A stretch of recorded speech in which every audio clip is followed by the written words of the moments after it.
Alright, thriller fans, buckle up. Because tonight, we're diving into the unsettling tale of the Midnight Caller. It's a dark, quiet night, the kind where the ticking of the clock is the loudest sound in the room. Our protagonist, Sam, sits alone in his small apartment, the faint hum of the city outside his window barely registering over his own thoughts. He's been receiving strange phone calls at precisely midnight for the past week. Each call, just heavy breathing on the other end, sending chills down his spine. One night, as the clock strikes 12, Sam's phone rings again. He hesitates, staring at the screen, his heart pounding in his chest. The caller ID shows unknown. He answers, his voice trembling. Who is this? Silence, followed by that eerie breathing. He hangs up, but the fear lingers. The next day, Sam tries to shake off the feeling, but the unease follows him. At work, he's distracted. At home, every creak and groan of his apartment sets his nerves on edge. That night, the phone rings again. He doesn't answer.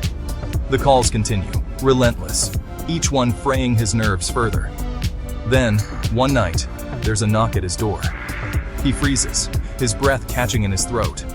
Who could be visiting at this hour?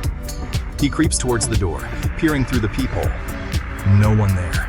A chill runs down his spine as he glances at the clock. 12:00 a.m. The phone rings again. He answers, and this time, a voice whispers, "I see you." He drops the phone, backing away in terror. Determined to find out who's behind the calls, Sam does some digging.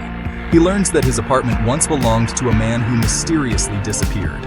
The locals say he was involved in something sinister, something dark. As Sam pieces together the story, the calls become more threatening. "You can't hide," the voice whispers. "I'm coming for you."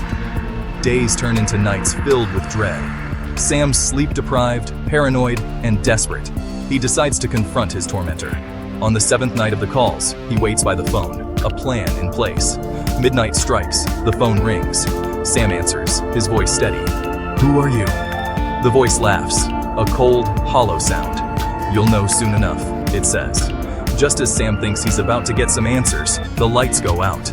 Plunged into darkness, he hears footsteps approaching, slow and deliberate. His heart races as he fumbles for a light. Suddenly, a hand grabs his shoulder, and then, nothing. The screen goes black.